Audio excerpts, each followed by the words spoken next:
नमस्कार दोस्तों, आपका ट्रेंड्स एजुकेशन पॉइंट पर वेलकम है। आज का वीडियो क्लास 9 का chapter 3 Eswaran the story teller पर आधारित है। तो आए हम चलते हैं लेसन के क्वेश्चंस और आंसर और। Question 1. In what way is Eswaran an asset to Mahendra? Eswaran Mahendra के लिए किस तरह से संपत्ति है? Answer: Eswaran was a good domestic assistant for Mahendra. Apart from cooking and doing household chores, he was a great entertainer for his master. He was good at managing resources as he could find vegetables out of nowhere. Also never had complained while accompanying his master. Eswaran Mahendra के लिए एक अच्छा घरेलू सहायक था। खाना पकाने और घर के काम करने के अलावा वो अपने गुरु के लिए एक बेहतरीन मनोरंजन था। वो संसाधनों के प्रबंधन में अच्छा था क्योंकि वो सब्जियों को कहीं से भी पा सकता था और अपने मालिक के साथ रहते हुए कभी शिकायत नहीं करता था। Question 2. How does Eswaran describe the uprooted tree on the highway? What effect does he want to create in his listeners?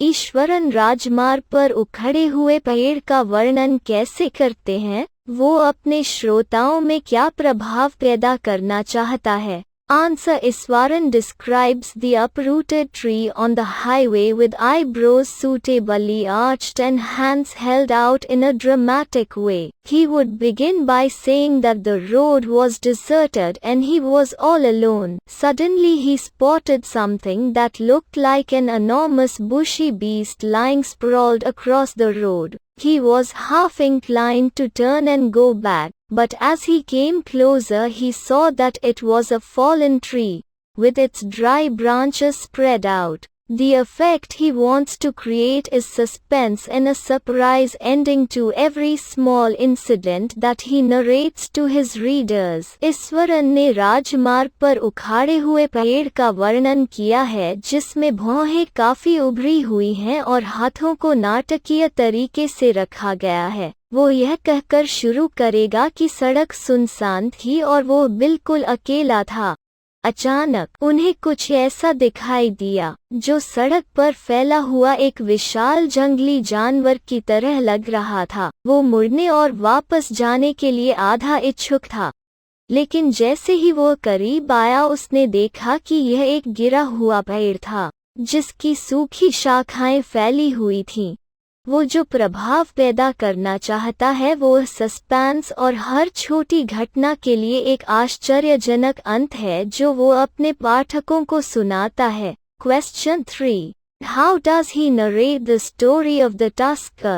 Does it appear to be plausible? वो टस्कर की कहानी कैसे सुनाता है? क्या यह प्रशंसनीय प्रतीत होता है? Answer: He started the story of the elephant by giving a prologue in which he called elephants huge well-fed beasts. He said that after escaping from the timber yard, the elephant started roaming about, stamped on bushes and tore up wild creepers. It then came to the main road of the town and smashed all the stalls selling fruits, mud pots, and clothes. It then entered a school ground where the children were playing.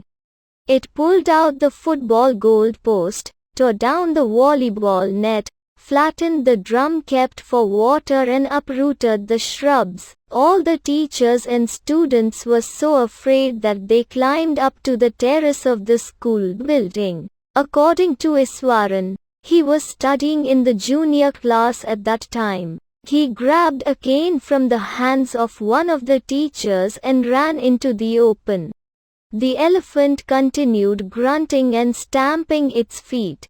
It looked frightening. However, he moved slowly towards it. When the elephant was ready to rush towards him, he moved forward and whacked its third toenail. It looked stunned and then collapsed. This story does not appear to be plausible. उन्होंने एक प्रस्तावना देकर हाथी की कहानी शुरू की, जिसमें उन्होंने हाथियों के विशाल सुव्यवस्थित जानवरों को बुलाया। उन्होंने कहा कि लकड़ी के यार्ड से भागने के बाद हाथी ने घूमना शुरू कर दिया। झाड़ियों पर मुहर लगा दी और जंगली रेंगने लगा। यह तब कस्बे की मुख्य सड़क पर आया और फल, मिट्टी के बर्तन और कपड़े बेचने वाले सभी स्टॉलों को तोड़ दिया। इसके बाद एक स्कूल के मैदान में प्रवेश किया जहां बच्चे खेल रहे थे। इसने फुटबॉल के गोल पोस्ट को बाहर निकाला, वॉलीबॉल नेट को नीचे गिराया, पानी के लिए रखे ड्रम को समतल किया और झाड़ियों को उखाड़ दिया।